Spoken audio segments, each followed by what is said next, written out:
Tako, spoštovane dame in gospodje, lep pozdrav v čudovitem ambientu gradu Komenda Polzela. In z nami je, bomo rekli, europoslanka ali kandidatka? Zaenkrat še kandidatka. Zdaj ne bomo se dotikala teh nekih klišejskih vprašanj, ker je bilo zadosti povedanega v tej kampanji, ampak konkretne rešitve. Ni treba 100-krat poudarjati, da je naš planet 1:12. Vidimo, zdaj bom povedal najprej to mojo zgodbo, ki jo govorim zdaj že 2 tedna. Na dan, ko smo kot človeštvo izvedeli, da bojo živalske vrste milijon, da je ogroženih, bojo izginile, je bilo ljudem bolj pomembno, da je Barcelona ni prišla naprej v Lige prvakov. Kako se lotiti, da bomo dejansko dojeli, da pa je tisti dan bilo pomembno tisto poročilo o umiranju planeta. Meni se zdi, da je na tem treba delati vsak dan. Ne zdaj, ko je politična kampanja, vsi govorijo zdaj o zelenem, imajo zeleno Slovenijo, zeleno Evropo, to je pač premalo, to je floskula. Kak problem je, se kaže, ko greš na teren, ko greš, ne vem, v Moravče, ko jim zakopavajo vse živo okrog, ko greš v Anhovo, imajo res večkratno povečanje raka v kraju zaradi pač sežiga različnih snovi, ko greš gledati divje odlagališče. To so stvari, ki se jih lahko naslavlja in rešuje. Smo pa res malo egoistični, ne? Zdi se nam, vse to je tam nekje, se nas ne tiče, ampak danes res več ne veš, kje bo pač se zgodilo neka katastrofa v tvojem kraju. Saj imamo en kup požarov, ki se non-stop dogajajo in definitivno vplivajo na naše življenje. Torej, pustimo te floskule, mene zanima, no, kaj se bo drug teden dogajalo na tem področju. Pa smo pa lahko sitni, oziroma bi celo morali biti vsi veliko bolj zahtevni do naših politikov. Pač zahtevati več, to je to. Jaz se pogosto vprašam tako, ko se nekako potem s prstom pokaže, ja, kapitalizem, pa gospodarstvo, pa to. Problem je v samem človeku kot človeku. Zakaj denimo ni kapitalistu jasno, da bo tudi njegov dobiček v čistejšem okolju večji kot v kontaminiranem? Kajti bolj kot so ljudje v kontaminiranem, bolj so bolani, več imajo težav, manj imajo volje do življenja, je tako? Veš kaj, meni se včasih zdi, da smo pozabili uporabljati našo pamet. Pa so stvari izračunljive tudi zelo na kratek rok. To je odličen primer, ki si ga povedal, ne? Ja, vedno več ljudi bolanih, vedno manj zmožnih za delo, pa ni treba, da so velike stvari. Tudi ta obremenitev za vedno več, višji dobički, višji prihodki, višji BDP na koncu, nas pehajo samo v to, da delamo ko norci, sploh ne vemo zakaj. Ampak v resnici človek rabi zelo malo. Ni nam treba vsega tega imeti, ker nam reklame obljubljajo. Ker ni na koncu nič druga, ker en kup novih odpadkov imamo, en kup enih emisij, zaradi trošenja pač fosilnih goriv, ker moramo stvari pretovarjati iz enega konca sveta na drugega. Ladje itak že vemo, da so ena največjih onesnaževalk. Tu smo, ne? Pač premalo gledamo na daljše obdobje, pa preveč na kratko. Zato, ker te zdaj že zadosti dobro poznam, da vem, kako zelo inteligentno ta naš svet dojemaš. Jaz tudi, veš, pri tej svoji seriji Ekotrip, pa to, ki jo delam, se dostikrat sprašujem, zakaj onesnaževalec ne dojame, da s tem, da v ekologijo ne vlaga, dejansko bo tudi sebe uničil? A ni zanimivo, no? Konec dneva smo vsi ljudje, pa pijemo isto vodo, jemo isto hrano. Tukaj je vse zmešano, no, mislim, da smo v eni zmešnjavi in se ne znamo skopati ven, no. Meni se zdi, en zdrav razum, pa vsi ga imamo, je tudi tukaj potreben. Kdo pa si ne želi na koncu čistega okolja, ne? In zdaj je ta hec, ne, kdo pa lahko naredi, da bomo vsi se obnašali, da bomo imeli vsaj malo bolj čisto prihodnost? Politika. Pač dober zakon, dobra vizija, dobra strategija, dober energetski načrt, ki smo zdaj zelo slabega poslali. Tukaj se stvari dogajajo in zato sem se jaz pač odločila. Si predstavljaš, da bi nas, ne vem, 10, 50, 100 aktivno stopilo v politiko in naredili take, ne vem, rošade, čistko zakonov, počistiti vse, kar ne deluje. To, da onesnaževalec plača, je pač prvo pravilo. Jaz si celo tako predstavljam. Jaz ekologijo sem razširil ne samo na ekologijo narave, tudi ekologijo uma. Mi rabimo ekologijo uma in če vzamemo predpono ekonomija, ekologija, treba je dejansko dojeti, kako naš svet sploh funkcionira, tudi na taki metafizični ravni. In si dostikrat tako mislim, če bi sam bil na neki poziciji tega v narekovajih kapitalista ali pa politika, pa se bi komaj čakal, da take sposobne kadre, da se mi pojavijo.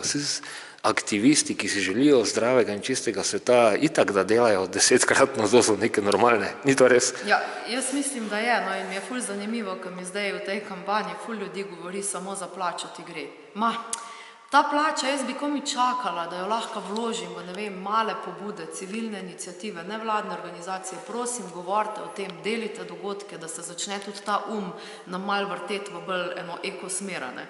To bi moglo biti poslanstvo enega politika, ker eno ambasadorstvo za veliko malih stvari, pač rešimo neki tu, neki tam in bomo imeli dobre rezultate. Tako da, če dojemaš pač to kot, ne vem, službo, ki ti bo dala super plačo, jaz verjamem, da je večina takih, ampak vsi pa tudi nismo, no, mislim, jaz ne rabim veliko za življenje, lahko takoj povem. Pol pa da še damo zdaj en konkreten finale, ker ne rabimo dost govoriti, treba je dost postoriti. Indijanska modrost. Ko boste onesnažili vse vode, ko boste onesnažili zrak, ko boste onesnažili celotno zemljo, boste ugotovili, da denarja ni možno jesti. Točno to. Tu se vse začne in konča. Ampak tukaj je lahko tudi dobra popotnica za kaj naprej.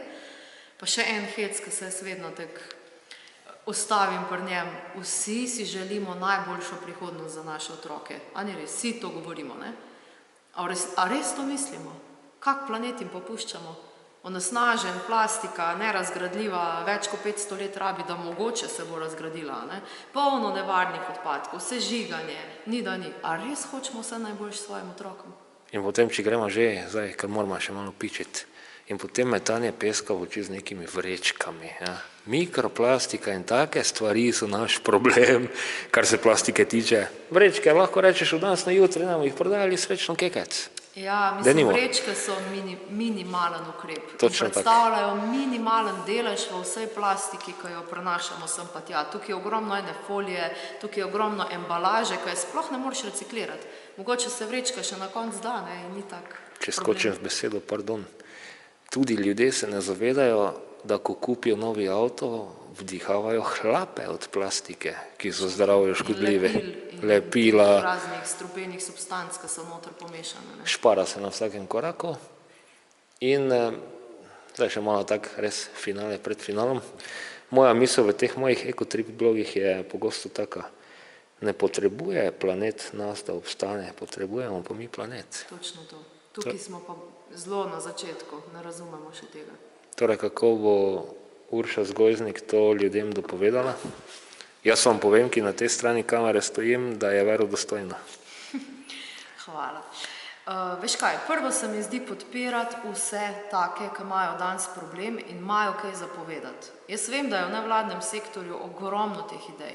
Jaz vem, da je ogromno civilnih iniciativ, ki so se zbudile, zato ker imajo resen problem v okolju. Ne moramo jih pustiti tam same, ker ne vemo, kdaj bomo mi imeli tak problem. To je prva stvar, ki se lahko začne delati na tem. Potem imamo pa te male stvari, mali zakoni, zakon tu, direktiva tam.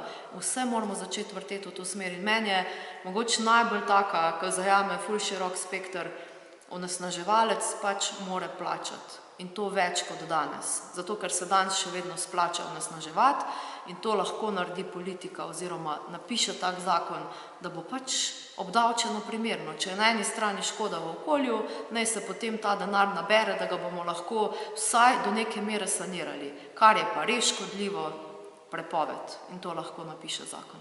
Zdaj bom še tako za konec rekel eno tako mojo intimno stvar, pa malo bo ena groba beseda, ampak razumeli boste. Jaz se spomnim od veka maj, kar se zavedam samega sebe, da sem intrinzično iz sebe ven čutil, če bom onesnaževal na kakršenkoli način, da bom dobesedno crknil. Zakaj to ljudem ni jasno?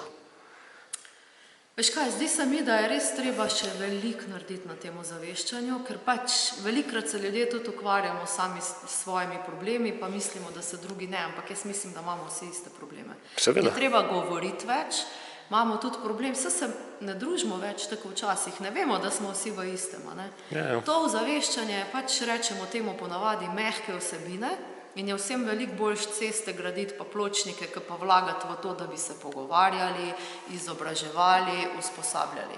Tukaj se mi zdi ključ in bo treba en preobrat narediti, ni vse v cestah. In bomo za konec rekla še dve misli, jaz vam povem, ki se že okrog 30 let ukvarjam z živalmi, psi. Že narava ima zelo velik problem za svojo biološko potrebo, če jo v intimnem okolju mora narediti. Drži, dokler gre, pa ni to nekaj, kar ne razpade po biološki smeri. Človek vrže v svoje okolje, druga stvar pa tako ena misel v ljudje. Zavedajte se, problemi se ne nehajo, ko ugasnete televizor. Točno to, ja. Problemi so ves čas tu in če bomo gledali stran, se ne bojo rešili sami. Tako, torej 26.5. povežimo se in volimo. Številko 6. Tako, vam povem, splača se.